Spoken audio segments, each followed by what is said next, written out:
कबुई अमदी रोंगमई फुरुप की यामना मरु ओइबा कुम्हई अमा ओइरिबा मैहौरोलदगी पांगथोक्तुना लाक्लबा रिंगाईगी कुम्हई ngarang मणिपुरगी तोंगान तोंगानबा मफमसिंगदा खुंदारिबा कबुई अमदी Rongmei खुलसिंगदा पांगथोकनखिबगुम Imphal east की न्यू चेकोन दिमदाइलोंगदसु पांगथोकख्रे मिसिंग यामना लेजदबा अपिकपा खुल अमा ओइजरबसु दिमदाइलोंग कबुई खुलदा खुंदारिबा कबुई इसिल इनाउसिंगना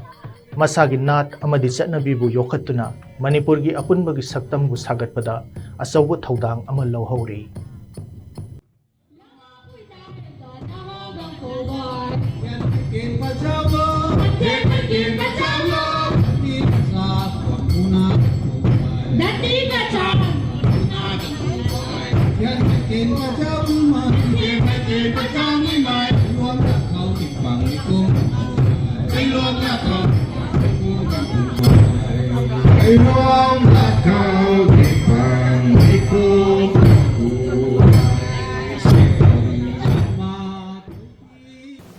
कोई लैंग थौ सुनामी को अखोई की मैतै के दसु पांखों कोई भी वारी ले रे को अखोई दसु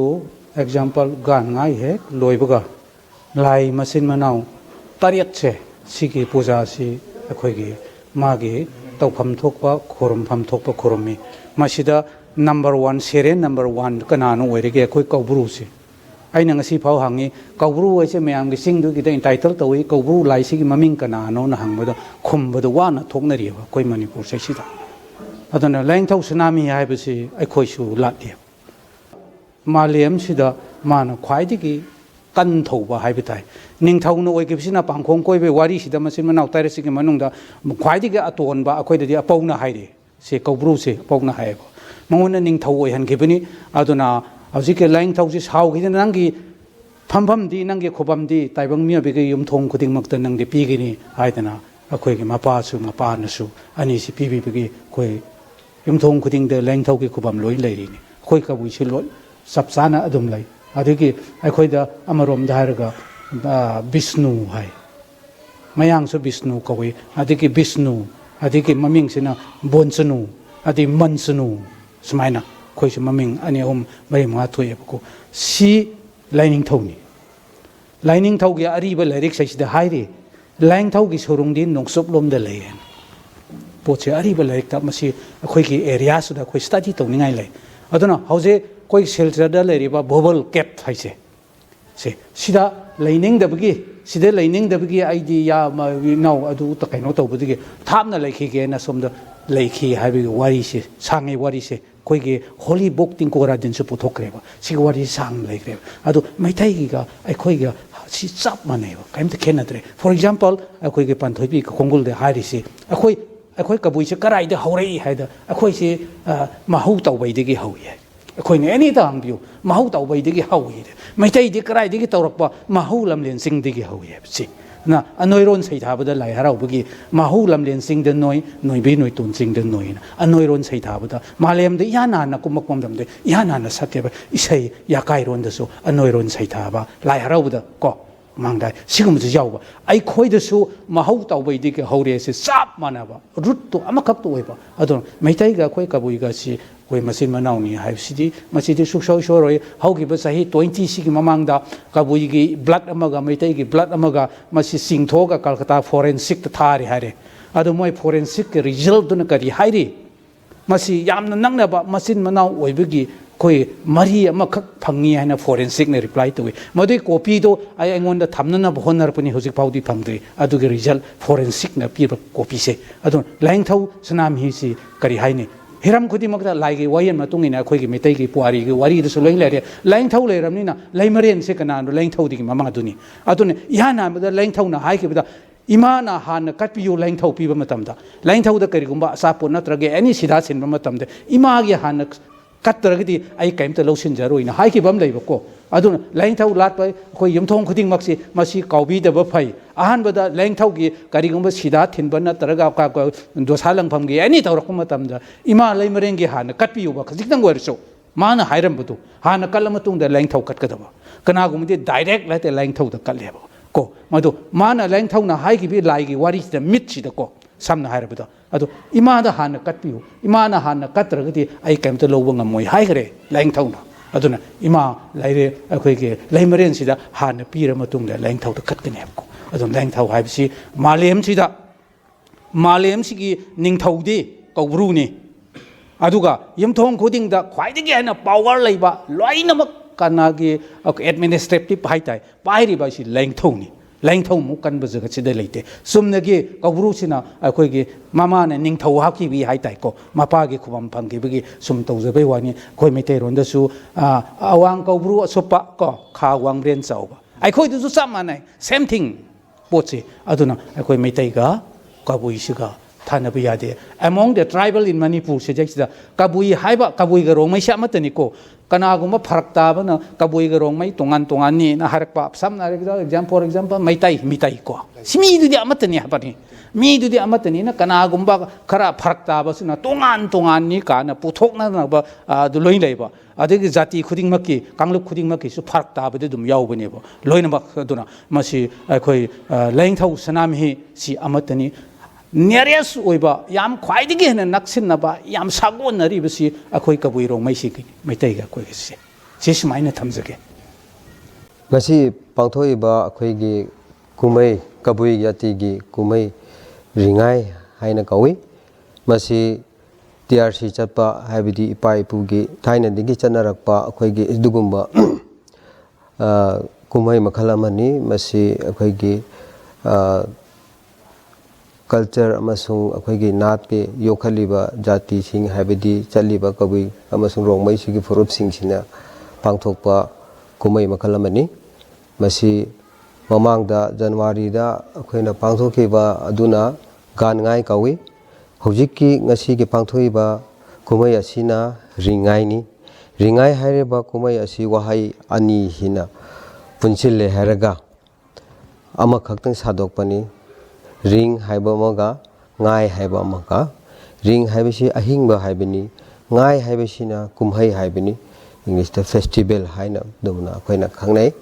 ana masi numit ama khaktang pangthokpa kumai makhalamani masi pangthok tringai mamang sida ayu angan badagi hauna nat ke ba thorom khulgi ahan laman singna thaubai da ka ba ahan sing sina akhoi gi gate ani lay gate ani habadi akhoi gi awang haidi kha haibagumba sumain laibasida mabani si khun ngakpa ani khak akhoina lay akhoi gi daiti akhoi gi cultural gi ba traditional gi ba akhoi gi thajaba akhoi bu khun sibu ngakpi ba senbi ba akhoi gi thajaba laison amakhak laijai madu akhoina kabui maron dadi akhoina bamboo haina kawi awang da laibasina kaipi bamboo kawi khada laibasina kaiba bamboo haina sina moi ani sina khun sida phat haude thogadaba kayam se maza machu singse moina sene juna ngak thokpa adugumba lai makhan amani haina khoina thajai masida hanbada ayunganta mina haugatna dringai matam sida khulngi angang sing macha machu sing sina thaba inkhang thongna dringai sida akhoigi khungi khwaidige chowa ahlaman sing sina akhoigi laitin khrumbagi thoram asi pangthoi pangthokpa loiraba matungda akhoigi nungthingi akhoigi program haitare ko thoram asina amuka pakhang mayam si hoji pakhang phan haribasi nipa khaktana tinba mafam haibani ada masi kawi marondana khangchu haina kawi akhoina hoji kawi maronda haji akhoina phamiba si khangchu gi house tani khangchu hairiba pakhang ngakdang tinba mafam sidani masida asengba aruwa nanba pakhang sing masa tiktik lawba sing si pulle heraga akhoigi thoram masi pangthokpani masigida ngasi nungthinga pangthokadaba thoram sing asidi khoigi hoi lawraga hauchi ngasaigi akoigi awangi gate tigina kha gate phau tamna koi hoi si lawraga mayam si sum nipa kai pulap si chatpani chatle harga akoigi mafam amakhak lei maduda nipa sing si bakhang sing si masa mu phaba ko masa sengba bo khot pa phan ba khoi gi sport haitaring nesta adugumba thoram macha makhak tum silli masi kana kana akan athau leirige hainu khunna duda yengbegi ka praman amani mase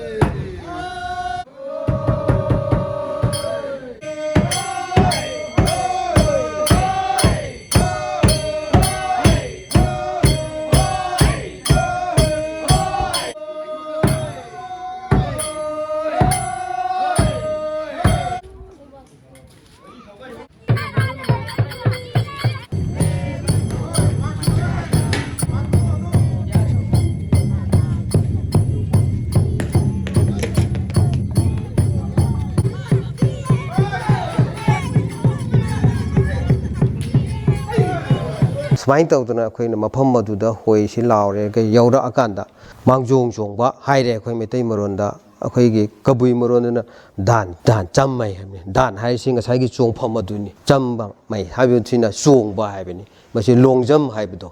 ꯑꯗꯨꯅ ꯃꯁꯤꯒꯤ ꯑꯃ ꯊꯧꯔꯝ ꯇꯧꯏ ꯑꯗꯨꯗ ꯅꯨꯡ ꯂꯪꯅꯕ ꯍꯥꯏꯕ ꯇꯥꯔꯦ ꯃꯩꯇꯩ ꯃꯔꯣꯟꯗ ꯍꯥꯏꯔꯒꯗꯤ ꯑꯩꯈꯣꯏꯒꯤ ꯃꯔꯣꯟꯗꯅ ꯀꯕꯨꯏ ꯃꯔꯣꯟꯗꯅ ꯇꯥꯎꯐꯥꯏ ꯃꯩ ꯍꯥꯏꯅ ꯍꯥꯏꯔꯦ ꯃꯁꯤ ꯁꯣꯔꯠ ꯄꯨꯠ ꯏꯪꯂꯤꯁꯇ ꯁ꯭ꯄꯣꯔꯠꯀꯤ ꯑꯥꯏꯇꯦꯝꯗ ꯃꯁꯤꯒꯤꯁꯨ ꯑꯩꯈꯣꯏꯅ ꯄꯥꯡꯊꯣꯛꯏ ꯃꯁꯤ ꯄꯥꯡꯊꯣꯛꯄꯁꯤꯡꯁꯤ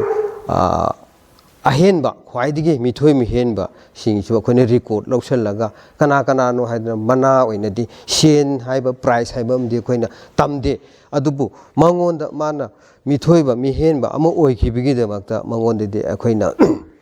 ꯁꯣꯟ ꯍꯥꯏꯅ ꯑꯃ ꯂꯩ ꯑꯩꯈꯣই ꯃꯔꯣꯟꯗ ꯃꯁꯤ ꯁꯣꯟ ꯍꯥꯏꯁꯦ ꯃꯣꯏꯅ ꯕ꯭ꯂꯦꯁꯤꯡ ꯄꯤꯕꯤꯕꯅꯤ ꯑꯩꯈꯣꯏꯅ ꯕ꯭ꯂꯦꯁꯤꯡꯁꯤ ꯄꯤꯔꯒ ꯄꯤꯕꯤꯕꯒꯤꯗꯃꯛꯇ ꯐꯥꯁ ꯇꯥꯔꯤꯕ ꯅꯠꯇ꯭ꯔꯒ ꯃꯤꯊꯣꯏ ꯃꯤꯍꯦꯜꯂꯤꯕ ꯑꯗꯨꯅ ꯏꯟ ꯔꯤꯇꯔꯟ ꯑꯣꯏꯅ ꯑꯩꯈꯣꯏꯗ ꯃꯥꯅ ꯑꯉꯝꯕ ꯑꯃꯨꯛ ꯀꯠꯆꯕꯅꯤ ꯃꯁꯤꯅꯦ ꯑꯣꯟꯊꯣꯛꯅꯅ ꯁꯨꯃꯥꯏꯅ ꯇꯧꯗꯅ ꯃꯗꯨꯒꯤ ꯊꯧꯔꯝ ꯁ꯭ꯄꯣꯔꯠꯀꯤ ꯊꯧꯔꯝꯁꯤꯡꯁꯤ ꯂꯣꯏꯔꯕ ꯃꯇꯨꯡꯗ ꯑꯩꯈꯣꯏꯒꯤ ꯃꯩꯕꯥ ꯆꯤꯡꯕ ꯍꯥꯏꯅ ꯃꯌꯥꯝꯅꯁꯨ ꯈꯪꯅꯔꯤꯕꯗꯣ ꯑꯩꯈꯣꯏ ꯊꯥꯏꯅ ꯃꯩ ꯒ꯭ꯌꯥꯁ ꯀꯔꯤ ꯀꯔꯥ ꯑꯗꯨꯒꯨꯝꯕꯒꯤ ꯑꯥꯏꯗꯤꯌꯥ ꯂꯩꯇ꯭ꯔꯤꯉꯩ ꯃꯇꯝꯗ ꯑꯩꯈꯣꯏꯅ ꯄꯥꯔꯤ ꯄꯨꯔꯤꯗꯒꯤꯅ ꯑꯩꯈꯣꯏꯅ ꯃꯩ ꯂꯧꯊꯣꯛꯄꯒꯤ ꯁꯤꯟꯐꯝꯁꯦ ꯑꯩꯈꯣꯏꯒꯤ ꯁꯤꯗ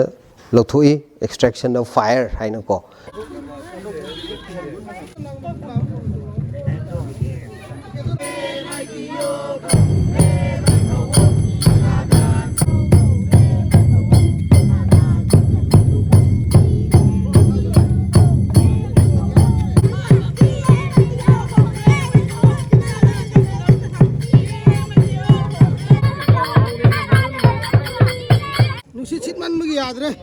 ꯃꯩꯁꯤ ꯃꯩꯕꯥ ꯆꯤꯡꯉꯒ ꯃꯩ ꯂꯧꯊꯣꯛ ꯍꯥꯏꯔꯤꯕ ꯃꯩ ꯑꯗꯨꯗꯒꯤ ꯍꯧꯒꯠꯂꯛꯏꯕ ꯃꯩ ꯑꯗꯨꯅ ꯑꯩꯈꯣꯏꯒꯤ ꯏꯃꯨꯡ ꯃꯅꯨꯡꯁꯤꯗ ꯉꯁꯤꯒꯤ ꯀꯨꯝꯍꯩꯁꯤꯒ ꯊꯣꯡꯕ ꯆꯥꯕ ꯊꯛꯄꯒꯤ ꯃꯩꯁꯦ ꯑꯗꯨꯅ ꯍꯧꯍꯟꯒꯗꯣꯏꯅꯦ ꯍꯥꯏꯕ ꯃꯗꯨꯅ ꯃꯗꯨꯒꯤ ꯃꯩꯗꯣ ꯑꯁꯦꯡꯕ ꯃꯩꯅꯤ ꯍꯥꯏꯗꯅ ꯑꯩꯈꯣꯏꯅ ꯂꯣꯏꯅꯃꯛ ꯌꯦꯜꯂꯤ ꯃꯗꯨ ꯌꯦꯟꯕꯗꯨꯅ ꯂꯣꯏꯔꯕ ꯃꯇꯨꯡꯗꯗꯤ ꯑꯩꯈꯣꯏꯒꯤ ꯂꯩꯁꯥ ꯄꯥꯈꯪ ꯑꯃꯨꯛ ꯊꯣꯔꯛꯑꯒ ꯃꯣꯏꯒꯤ ꯆꯥꯛ ꯆꯥꯃꯤꯟꯅꯕ ꯈꯪꯗꯦ ꯀꯣ ꯏꯟꯇꯔꯇꯦꯟ ꯈꯔ ꯑꯗꯨꯝ ꯇꯧꯕ ꯈꯪꯗꯦ ꯃꯗꯨꯃꯥꯏꯅ ꯇꯧꯗꯅ ꯑꯩꯈꯣꯏꯒꯤ ꯍꯣꯏ ꯂꯥꯎꯐꯝꯗꯨꯒꯤ ꯉꯁꯥꯏꯒꯤ ꯁ꯭ꯄꯣꯔꯠ ꯁꯥꯟꯅꯕ ꯃꯐꯝ ꯑꯗꯨꯗꯒꯤ ꯑꯃꯨꯛ ꯍꯣꯏ ꯂꯥꯎꯔꯒ ꯍꯥꯏꯒꯠꯂꯛꯑꯒ ꯑꯩꯈꯣꯏꯒꯤ ꯉꯁꯤ ꯍꯧꯖꯤꯛ ꯇꯤꯜꯂꯤꯕ ꯄꯥꯈꯪ ꯐꯥꯟ ꯑꯁꯤꯗ ꯇꯤꯜꯂꯦ ꯍꯥꯏꯔꯒ ꯍꯌꯦꯡ ꯀꯔꯤ ꯀꯔꯤ ꯇꯧꯒꯗꯕ ꯑꯗꯨꯒꯨꯝꯕ ꯇꯥꯟꯅ ꯈꯣꯠꯅꯖ ꯇꯧꯔꯒ ꯑꯩꯈꯣꯏꯒꯤ ꯃꯤꯊꯥ ꯊꯥꯔꯒ ꯃꯤ 4-5 ꯑꯃ ꯊꯥꯗꯣꯛꯑꯒ ꯌꯨꯝꯊꯣꯡ ꯈꯨꯗꯤꯡꯗ ꯀꯥꯏꯗ ꯃꯥꯏꯔꯞꯃꯩ ꯍꯥꯏꯗꯅ ꯍꯧꯖꯤꯛꯀꯤ ꯄꯥꯎꯖꯦꯜ ꯑꯃ ꯆꯠꯆꯩ ꯈꯨꯟꯕꯨ ꯈꯣꯜꯂꯥꯛꯀꯤ ꯃꯈꯥꯗ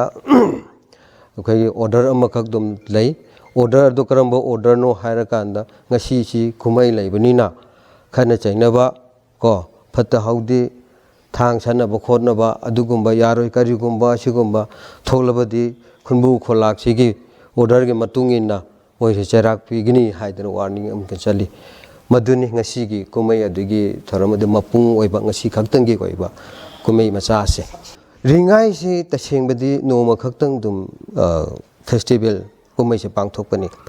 ꯑꯗꯣ ꯍꯌꯦꯡꯁꯤꯅ ꯑꯃꯨꯛꯀ ꯃꯧꯁꯤꯡꯒꯤ ꯖꯒꯣꯏꯒꯤ ꯊꯧꯔꯝ ꯑꯃꯈꯛ ꯂꯩꯕ ꯍꯥꯏꯕꯁꯤ ꯀꯅꯥꯒꯨꯝꯕ ꯂꯩꯀꯥꯏ ꯈꯨꯟ ꯑꯇꯣꯞꯄ ꯈꯔꯗꯤ ꯒꯥꯟ ꯉꯥꯏ ꯅꯨꯃꯤꯠꯁꯤꯒꯤ 5-6ꯅꯤ ꯁꯨꯕꯗ ꯂꯣꯏꯁꯤꯜꯂꯛꯄꯗ ꯃꯧꯁꯤꯡꯒꯤ ꯑꯗꯨꯝ ꯍꯥꯞꯆꯤꯜꯂꯦ ꯍꯥꯏꯔꯒ ꯁꯨꯝ ꯁꯥꯗꯣꯛꯈꯤꯕꯁꯨ ꯌꯥꯎꯏ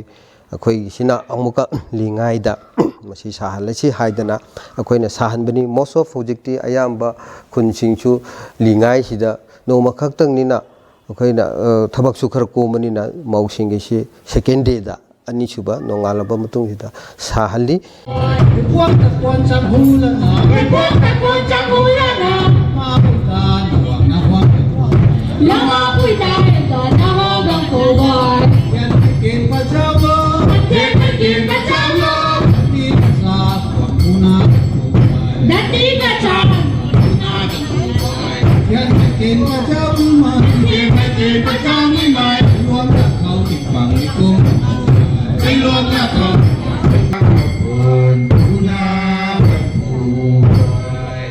Thiên Kinh